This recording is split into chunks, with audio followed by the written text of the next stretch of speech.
I'm going to just start off and be like, I want to say this is a really simple session. My goal was to take a very simple topic and just go into detail with it. I actually don't have slides. I kind of decided to experiment with perfecting the live demo, and you're going to see if anyone uses PHP Storm, possibly the coolest feature I have found in PHP Storm this year, and I've been using it for everything I've been working on. But we're going to talk about CKEditor and making a recipe to make CKEditor great. So it's kind of, the focus is CKEditor, but I'm using recipes to do this demo. And we can go deeper into recipes as I go on, but the first primal focus is CKEditor. And everything you're going to see here is just a sandbox module on Drupal.org. You can search for Drupal's CKEditor recipe. It'll be the second link that comes up. All the code is here, and this is a recipe that you can copy and create your own version of CKEditor and grab the config from. And we're really going to just stay in this code. That's the whole presentation, is the code and what I'm doing to create a great CKEditor recipe. The README file is including the modules that I'm going to be talking about. The two modules, and really it's one, that I need to just address out of the box is the CKEditor5 plugin pack, which I can open. Sorry. This module, I thought it was really ironic that it's March 14th and the release date was last year. It's only a year old. When CKEditor5 got brought into Drupal, there was a lot of add-on modules that were doing all these different features of basically integrating plugins that the CKEditor team was supporting, and they decided to come together and create the plugin, the CKEditor5 plugin pack, which brought in all these different modules under one main module that the CKEditor team is maintaining. If you're using CKEditor, this should be the first module you install to get certain key features. And I'll go through a lot of them, but some of them are essential, like full screen mode. And I'm going to go through every feature. With that, they also have the CKEditor5 Premium Features module. And that one or two feature, you have to install this, but you don't have to use it. It has their licensing and pricing page. It's a shame that the pricing is really high for CKEditor. I hate to just call it out, as it's hard for me to demo it because I'm not willing to spend $160 to do a demo. But those are very, very advanced features, and most sites that I see aren't using their collaboration tools. And then we're going to go through all these modules. I am listing them here, but I think it's more important to just show you them in action. And this is a completely live demo. So I'm actually going to show the coolest feature I have found. So there's a demo markdown file. So I am in PHP Storm. Just so I know, how many people use PHP Storm in this room? Okay. I think it's one of the most amazing editors I've ever used because they add little nice features here and there, and everyone can find something that helps them out. So Start has a markdown support, and we'll get to the feature, but the goals of this presentation is to just leverage Drupal's recipe API to set up a great instance of CKEditor, walk through CKEditor's modules and add-ons, and just provide a discussion so people can ask questions or bring up different features when we talk about it. And I listed this decision thing because it happened to me on my project where we're going back and forth with when to use CKEditor or Layout, Page Builder, Mercury Editor, Experience Builder. I just wanted to call it out that there's a strong use case for an HTML editor for long documents. If you're writing a blog post that's 10 screens, it's a lot easier, and people are more used to just doing it in Google Docs or Word, and CKEditor kind of mirrors those features. And if the document has simple embedded elements like images, videos, and quotes, this is stuff that's easily supported. And I think we just lose sight that if we want to distribute a blog post via an API to other organizations to consume, a simple body of HTML that's well structured is easier to consume than a component broken down individual thing through multiple API endpoints that you have to reconstruct. And I think my team, we lose sight of that. But I gotta emphasize page builders. You're doing a landing page, multi-columns, you're gonna wanna use a page builder. If you need complex widgets, forms, slideshows, tabs, accordions, you probably need a page builder. And if you're not, landing pages generally don't go out through APIs, so you don't need it. So with recipes, to install this recipe, I'm just including a little JSON snippet of what would go into Composer JSON. Pretty well documented how to do this, to pull in the repo, set the requirement, and then with all recipes you have to set the installation path. And that's already done here. I have the CKEditor recipe over here, but I'm going to install a clean vanilla Drupal site. And this is a feature I like.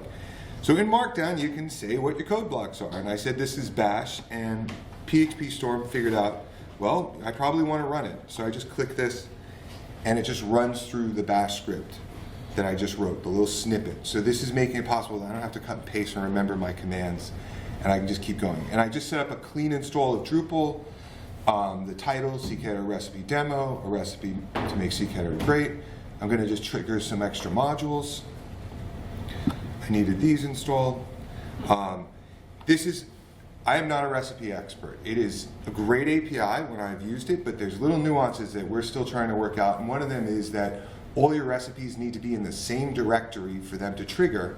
And in this demo, and I'll show the recipe, I want to show media, and I need to have these media recipes installed before this recipe gets triggered. So if I go in, I need to set up a symlink, and it's just a little script to say, go into the core recipe directory and symlink these recipes over into this directory. I'm probably doing something wrong here, but it works. And I think this is something that's under discussion. I included a link to that. And now I'm going to apply the recipe. I'm going to trigger it. And I'm going to even close these to make it really clean so we can see it. It's going through and installing 48 modules with some configuration, taking the default configuration, and then let it finish up. And another, by the way, I'm just going through recipe nuances. I've learned to clear cache twice after a recipe is installed. And I'll even call out where I found the problem. I saw that a lot. It really, I've done this a gazillion times, and I had to clear cache twice to get asset injection working. And I will keep coming back to the recipe and just quickly scan through it. And what's great is it's a YAML file. It's well documented. You can go read the documentation and see what's going on here, where I'm just installing a bunch of modules.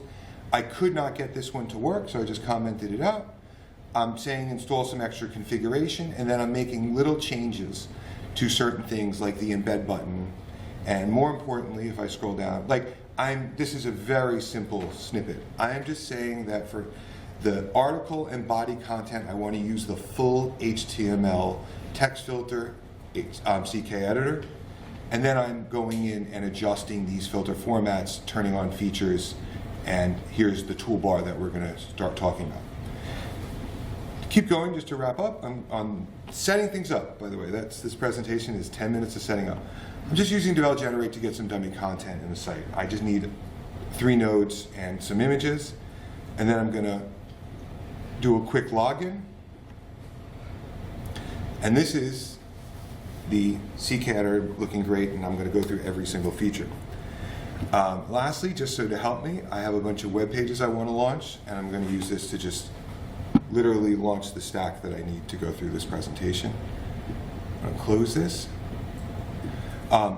Instead of starting with an empty editor, I'm also using in recipes, you can do default content. So I have a default, like a CKEditor examples, and just sets up some markup so I don't have to be typing as much, and probably do a lot of manipulation to this paragraph as we're going through it. And here in this first tab next to it is the UI for building. I hope people who've done Drupal have seen this UI, and here's the full UI of this editor. And I'm going to walk through the plugin settings and the buttons. And the remainder of this is basically the little markdown file. This is the YAML underneath the hood, just telling me all the buttons that have been set up, and the asterisk says there's a little configuration. I have them mostly memorized. And I'm going to go through most of the configurations so that we're just aware of what's possible and some of these features offer a lot of capability. Now, we're familiar with headers. Well, I'm going to skip over these pretty quick. Undo, redo, and select all. I think we all know how those work. And then you can set your styles and adjust them. But you have full control, and I think this is very important when you're setting up a CKEditor instance, is if there's behaviors or features to any of these plugins, you usually can tweak them. So you can pick and choose which headers you want set up. And then the next one is styles. I absolutely love this one. And I'll show what you can do. I have a paragraph here, and it knows I have a paragraph, so there's 3 styles I can make. I can say I want to add a border to it, I want to colorize it, and I want to put a drop shadow in. And this is just the tip of the iceberg. And this is under styles. And basically you're just saying, here's the HTML tag and here's some CSS classes I want to be able to add. If you sit down with a designer and a front-end team, you can do some amazing styles and adjust things and subtle changes. There's a lot of capability here because it's very clean. And a bunch of other features follow this pattern of little tweaks to the CSS classes. And it kind of takes, you don't have style attributes. And sometimes you'll see some style attributes. To keep going, and I'll undo this. And by the way, I'll use the undo to get back to my paragraph. We all know these standard things. Making things different fonts. In some sites you never ever want to do this, but you want to be aware that you can do it. And you can make the fonts huge or not. There is a use case for this I'll show. And these are standard stuff. Font color, font family, you can go pick and choose, font size, even the font colors, which I know, most sites you shouldn't do it, but I want everyone aware that it exists. That's why I have these examples. Yes, please. Any questions? If you add the font family, will it add like the style will it add the style using a class, or will it add the actual? It adds the actual thing. That's why they do the styles attribute, because the styles behavior is really what you probably want, is that when someone gets in a div, you want to say make it big or small, or if they're in a link, you want to colorize it, and there's actually even better tools for that. Yeah, and I can even just show you, like, well, let's just, here, we're going to take this paragraph. Yeah, if we change the font and make it bigger, and then we use this coloring, and I'm doing everything to it, and we switch the source, you get a lot, you get text small, which is nice, but then you get a lot of style attributes being added to it. It is not great. And frankly, we're going to move forward, so everyone knows what bold, italic, strike through, subscript, superscript is. And then you have the font color stuff, which I just did. But CKEditor5 Premium plugin pack has a marker icon, which is to do highlights. And if I want to highlight, make this have a little green background, and we switch, you get, and by the way, this is remnants of the stuff I just demoed, which we don't want. You get a really simple mark tag with a class on it.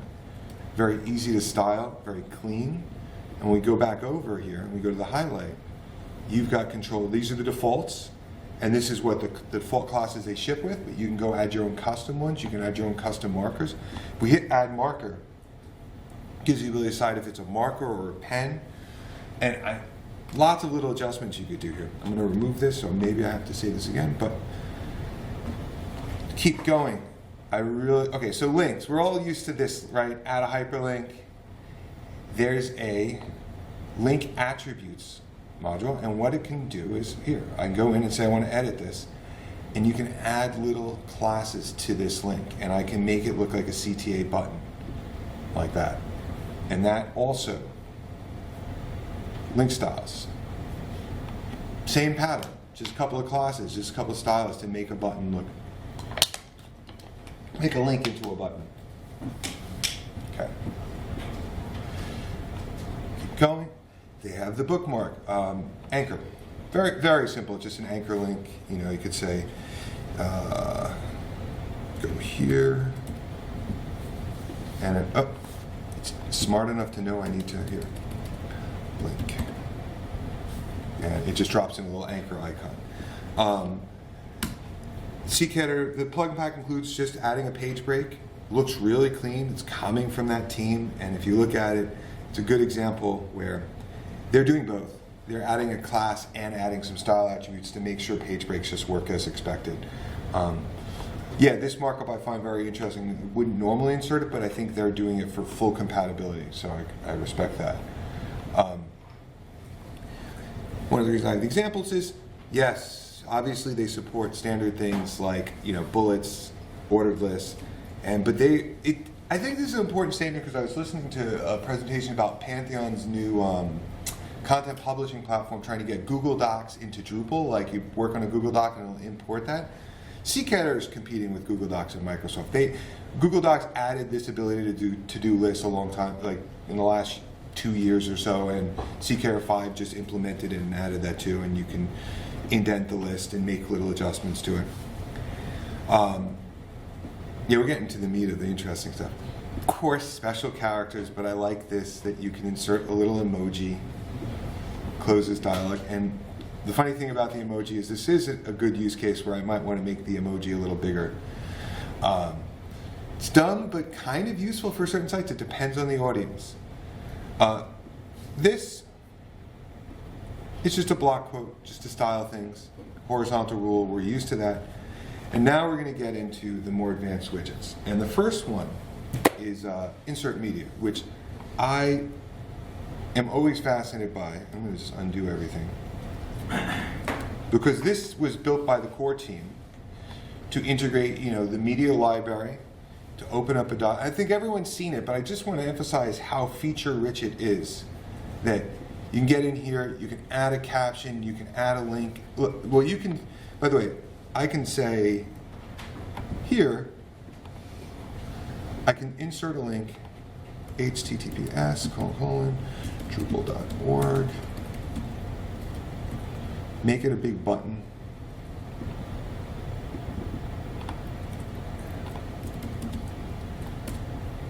Let's see, I did this before. Yeah, these just didn't take because it wasn't text yet. And you've got like a nice little simple CTA. The other one I like, well, we just inserted media. There's a whole ecosystem to embed nodes. So I can open up a dialog and find a node in the site. And this is super flexible. It's views, and you can pick and choose which views you want. And most of the time, like I like to have thumbnails. You can check off a thumbnail and drop it in, decide if you want a teaser view, embed it. Build a lot of rich content stacking different advanced elements. And to go back to the editor to emphasize, and this is where we get into some nuances where there's different approaches. But if we go to media at the bottom, here you can configure exactly all the different view modes, what media can and can't be embedded in what context and how that's working. If we switch over, the embed button, that's the embed, and that's a stack. It's the embed module, entity embed, entity browser, and then actually the little green checkbox was entity browser enhanced. You can go in and say what are the behaviors when you're embedding content, and then you can go in, and even that entity browser, by the way, one of the reasons recipes is great is this is really complex, and the recipe is taking that complexity and giving you an option to just install it and then start tweaking it from there. Because in the entity browser, you have to kind of set up all the behaviors on how it works in the modal dialogues. And frankly, this was, when I said, I did this on another project and copied it into the recipe, but when I had to do it in the other project, it took a half a day to like get the right adjustments and get it working. Okay, I'm gonna undo a couple of things. This next custom icon is probably my favorite feature that someone's working on for CKEditor. You can go in and say, I would like to embed something. Let me do a call to action. And we'll do the Drupal button again. And it drops a button. And if we view source, it's actually a little XHTML to say I'm embedding some content and dropping it on the page. But what's powerful about this is a plugin. It's almost identical to what you've seen in a block. It's got configuration and it's got a display. And you can put anything you want in here. And this is the example, and I'm going to actually, you can drop in little styled lists and make it, I don't even use these that much, but let's see, one more. So we got one, add item, 2 items, embed. But it's illustrating you have full control over this. You can restrict it, you can make it do anything you want. But when we get over here, this is the module, it's called the Embedded Content Module. It's walking through how it works, but I'm showing you the examples, but it's working to support single directory components.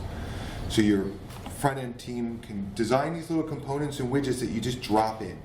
It's super simple and flexible. I mean, I think this pattern is happening all over the place with the Experience Builder, and it'll automatically render the forms for you. But then if you want to go back to even simple, you can start talking about details. And Martin, who I'm friends with, just contributed the CKEditor details module, and it just makes it possible to create really simple more. This is more. That's why I don't type too much. And then you can drop in. And the markup, this is standard HTML markup, details and summary. Which module is that? CKEditor details.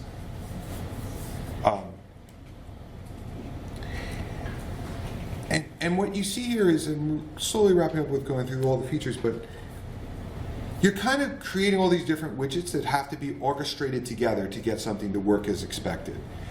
And when I say orchestrating a bunch of things together, you start leaning towards you need a template to get started. And the CKEditor plugin pack includes support for templates. So I can sit here and drop in a quote. And it's just dropping in full markup that I have full control over, but it gives us a nice clean snippet of HTML. And I feel like this is the secret power to get CKEditor to do the most things possible, because you could create even the embedded content, but you could go and create a template for good defaults, reasonable defaults. You could have a media placeholder object that you just drop in. And that's over here. And they just did a very nice, clean job where you're just saying, I have a quote, description, you're dropping in your SVG icon and your HTML snippet that you want. So you could start, I could cut and paste the entire style guide and use that as a starting point for people, and you can decide where it's enabled. One note is this is configuration. I actually looked it up yesterday because I thought that was important. So, you'll have to figure out that workflow where you might create these snippets beforehand and deploy them.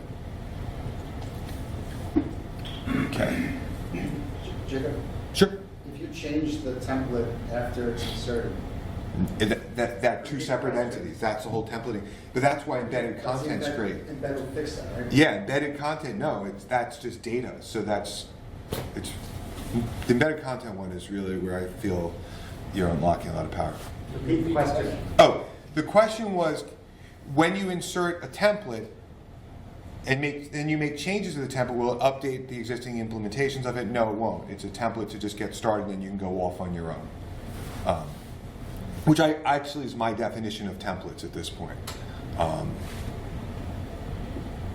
Okay, let's go back. Token browser, I just wanted to say you can insert tokens. I think it's important. The use case for this for me has always been like phone numbers. If I wanted one global phone number, I'll write a custom token for it, or there's a module to do custom tokens, and you can drop them in. And then this is just CKEditor, giving you some nice features to find and replace. And I think we lose sight. I just want to point out something about find and replace on this. I've got a big problem with building blog posts in something like Experience Builder or Page Builder, where you break everything up into components, because you can't actually spell check the whole thing, the whole document at once. They're all individual things stacked up on each other. You can only do one paragraph at a time. And this is an example where you have one piece of data, and it makes it easier to find and replace, or to do proofreading and spell checking, just to quickly go through it. And there's a reason why we built these tools, so I don't think we need to fully abandon, a standard editor.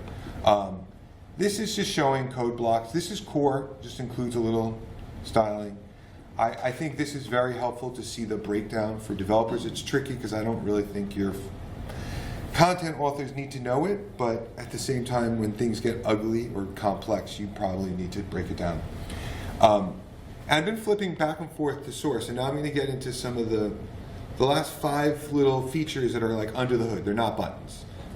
This is the CodeMirror module, and it just adds CodeMirror support to the source editor, making it nice and clean and not, so you get some indentation and collapsing. This also, you have full little control over the source edit. Well, that's that source editing. Get to CodeMirror, sorry.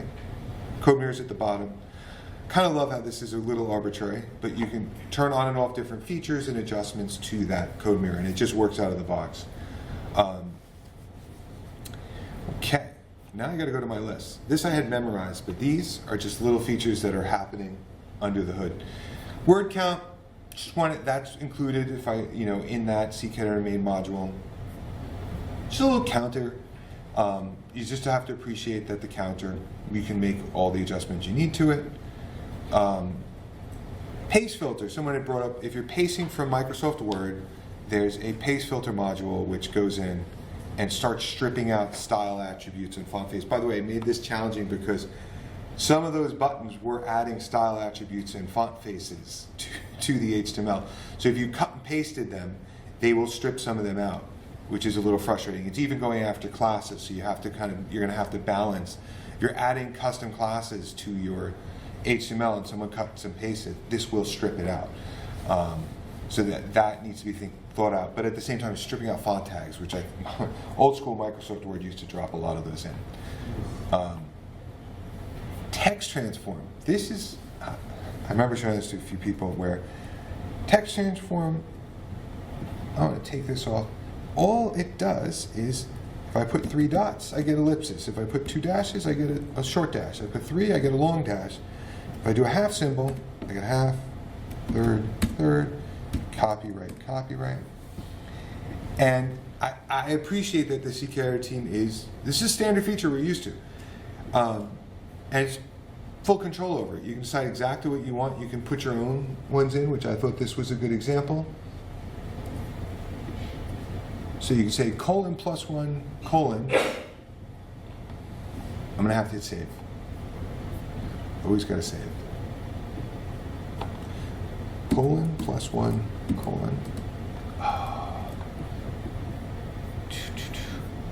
Oh, it was working yesterday. Live demos. Gosh darn it. Let me see. Reload the page? I thought oh. : +1, : There we go. Ta-da. I mean, there's a lot of stupid ta-das to CKEditor that you just kind of go, oh, that's pretty cool. So, asset injector. First time I've ever used this module, and there's like this weird statement, you should never use this module, but you should use the module. And the reason is, so recipes is just configuration, it is just YAML to say, set these things up, and I'm setting up a lot of stuff.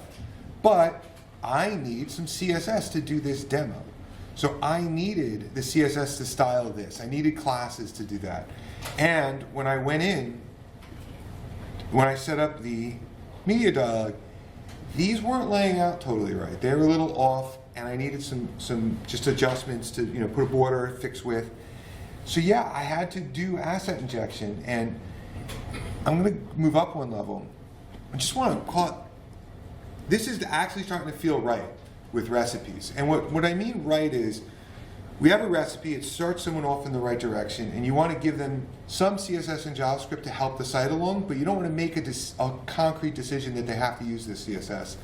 So for my global thing, I just set up a global couple of classes. If a site's using this behavior, they should bring it into their theme. But for the node browser iframe, I needed to adjust it, and I needed to say, listen, it's just a Claro theme, and it's just on these pages. And I could see this being done in recipes a lot. And I was surprised, but happy that we had a solution in place. I will say the CSS and JavaScript support is bundled together, which JavaScript's more risky to let inject into a site. Okay, how am I on time? I'm actually, any questions? Because I can go into some recipe stuff to show how I kind of built the recipe and little lessons learned. But I think the focus should be on CKEditor. I also, if anyone has any modules that they love in CKEditor, I'm happy to pull them up just so other people can be inspired. Do you know how to write a custom CKEditor5 plugin? No, I'm lazy and I don't want.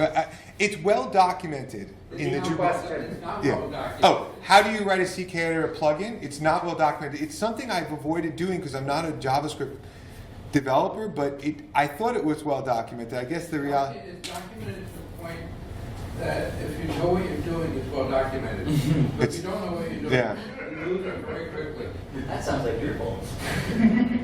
I guess, some guidance on there. I would be curious if the examples module, the Drupal examples module, has an example of a CKEditor plugin to use as a starting point. There is a module for CKEditor5 plugins Mhm. examples, Mm-hmm. and yeah, they work, but they're very simple. Yeah. So I'm trying to take a CKEditor4 plugin that we have in Rutgers Mhm. and convert it to a CKEditor5 plugin. Oh, when you. And it's horrible. Yeah. I appreciate the problem. I mean, the one thing I will also add is some of the modules that I'm showing, they are reaching a maturity level where there's code that's really well documented, and you have to go and spend the time on them. Any modules someone wants me to show or use, or did I miss some key feature? I tried to include everything. I mean, I skipped over, boy, it's a lot. I skipped over the Linkit module, but I think that's important that people know that, yeah, I just saw it here. That's like when you add a link. Frankly, every site should. I think this is included in Drupal CMS now, but if you go to add a link, it gives you a little auto completion, and you have full control over this. It's very nice. Like I was surprised. Like you can say what bundles are going to be displayed. All right, I'm going to talk about just a quick just talking about how this recipe was set up, because I had to sit there and figure out how to develop it. So I think some people get a little intimidated by recipes, and and there are a lot more sessions on recipes, but the anatomy is fairly simple. It's just like you've got your recipe dependencies, the modules you're installing, and then most of the time you're going to do simple config updates if you're tweaking something that's already there, or you're going to have config that you just want. Like the asset injector stuff, I just needed a brand new config file to get imported. And all of these got installed as is. I didn't adjust anything. These are just out of the box configuration. But when we're doing a demo, or when I was setting it up, you want to have, development. You want to basically set up a really simple site. This is the goal of recipes. They're simple. They do one quick thing. And for me, this just runs through. I'm stripping everything out I just did, and I'm just setting up a very plain vanilla Drupal site. And I'll just quickly read through it. It's installing the site, it's applying the recipe, clearing dress twice, and then it's just putting a little login link that I can click on. And now it's redirecting to this. And if I was wanting, and by the way, in a lot of cases, I think you might want to copy this recipe and then just make adjustments, pull features out that you don't need. So if you don't need, for example, this button, this divider. Yeah, these things seem really repetitive. You don't really need that. I occasionally put the full screen first, bring a divider in. I'm not going to do any other fancy changes, but I'm going to save it. So I've updated the configuration. And I think these tools are going to evolve on how to take that and bring it back into a recipe quickly and easily. But what I kind of sorted out doing was, I just have this little script to say, hey, export the config, but now go into my config sync folder and copy these 3 files over, and they're going into what I'm calling a snapshot. And I can just do a simple commit and get a diff. And the UUIDs are going to change, but it's going to show me all the little tweaks. Really what it's showing me when I scan this is I just need to copy this main block over, and then these features got removed. And in many cases, I think you can just copy the whole thing. Like everything in settings, you can just bring over into your recipe. And that's using the recipe. What? The recipes. The recipes API. I wouldn't call it a module. It's just an API that's in core. Okay. And it has a script, but Drush is now supporting, like you can say Drush recipe, and you give it the path of the directory that the YAML file is in, and then it'll do all the magic underneath the hood. Right, so you would configure it first, then do the recipes, and then it saves the rest. It saves like the whole thing, right? I mean, I had to manually put together you're asking about how is this getting coordinated in the recipe. I had to take that recipe template that's on Drupal.org and start filling it out, Right. and pulling in different dependencies. But then when I was iterating and fixing things, I was trying to do the diff to figure out what changes I needed to bring or incorporate into the recipe. The good part is, one thing I will say that's hard to show, but that API is really well written that if you make a mistake, it kind of catches it. Like if you put the config in the wrong place, it's like, this isn't the right place for this configuration change. Even with default content, if there's a field and the field hasn't been installed, because frankly, when you export default content on your site, you might have a whole bunch of features and fields that you don't need for a demo, and I got caught by that. And it'd be like, you don't have meta tag turned on. You can't use this field. It was really impressive, that core part of recipes, but the workflow that we're going back and forth on is still kind of being worked out. Yeah, tips and tricks to identify and manage those dependencies between the different config entities? Or do you have to do it manually, like identify everything? That's a dependency on the yeah. You're asking, do you have any tips and tricks for managing config dependencies? I don't, and it's really hard. I mean, and I just want to add one thing. I'm a little bit ready. Recipes, really simple, YAML file. But to understand configuration in Drupal is extremely advanced. So we have this knowledge gap that's really troubling, and I don't know how we're going to rectify it. I mean, at the same time, a seasoned Drupal developer like myself, it's not, like I could set something up where a non-technical person can run with this, and then on their site, they can just start tweaking things, and then they should just export config and move on. I do appreciate that thought process, that you run this, and then you can decide what you want to do with it. You don't like my asset injection? You're good. Do you have a question, Benji? If you're writing a recipe with a lot of config and you're worried about config dependencies, you should use the features module. And it works out dependencies for you. Mm-hmm. There is, in fact, a feature request on the features module to generate recipes rather than modules. Mm-hmm. I don't think anyone has worked on that issue Yeah. yet. But the features module sort of get caught a bad rap starting in Drupal 8. But what it does well. Yeah, and I'll repeat what you said in the input. You're bringing up that the features module, and I'll just give a definition of it as, it provides a UI that on your site you can go in and say, I would like to copy this content type out of the site, and I want to call this feature, like I wrote a great event content type, I want to call this feature events. And then when you hit export, it takes all that and puts it into a module. And yeah, you're right, the direction would be to put that in.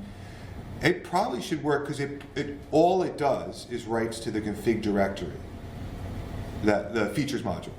The only thing that, like, and recipes has nuances, I will just say, I don't think optional config is supported. So that, I'm unclear on that one. I'd have to look. It's like we're still figuring this out, but the features module is definitely one of those directions in the community too. I think we're going to have some UI stuff. I mean, one other challenge I just want to show one challenge with recipes that everyone should, I don't know how to rectify this. One, before I even show anything, there's this rule in recipes. You cannot have sub-recipes. You have to have, every recipe gets its own project, own package, and you install it individually. That makes it really hard to coordinate 50 recipes because you've got to manage 50 projects. And, you know, Core did these little recipes here, like Core in Drupal CMS is breaking things down into these tiny recipes, and I almost want, let me see if I can get to it. It's pretty, you don't want to do this, but at this, like, I don't want to maintain this. Let's make a statement. I don't want to maintain something like this. At the same time, it makes perfect sense why they did it, because as a person, you have a recipe for media, how to do audio media. It's fairly simple.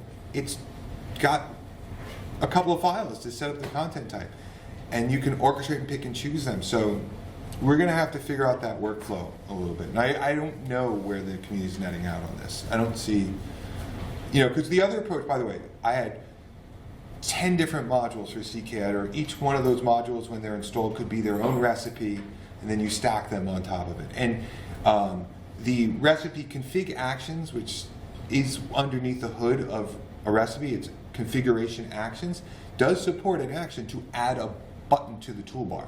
But you don't have control of the order of the button, where it's going to go. You get into this like challenging thing of orchestrating it. Sorry, what is your code base? You showed it on GitHub or something? What do you mean, code base? Like the templates you wrote, the recipe you wrote. The recipe? Your sandbox recipe. It was some, you showed it on GitHub or... Oh, I can go back to the code base. It's right here. Oh, okay, yeah, that's Yep. Yeah, it's just a sandbox project, and I mean, I if someone wants to contribute something, it's tricky to make this decision to, you know, contribute a recipe. I mean, the good part is there's this philosophy that You install a recipe and then you're done. You move on from there. So it makes it a little easier to maintain because you can install this, and if I make changes, it doesn't really matter. I can keep iterating and making improvements. Can you bring it? Yeah. I mean, one note about this, anyone who's not contributed to Drupal should experiment with throwing sandboxes up on Drupal.org. It's fairly easy to do. And it's a nice way to share some code without feeling like you're making this massive commitment to the community. And if it just does something useful or clean, or you might show someone else, a friend, I probably have more sandbox modules than I can count at this point. Because any feature, even for my own team, if it's not my organization module name and it does a nice little enhancement, I'll throw it in a sandbox just to kind of get it fleshed out, and then sometimes upgrade it.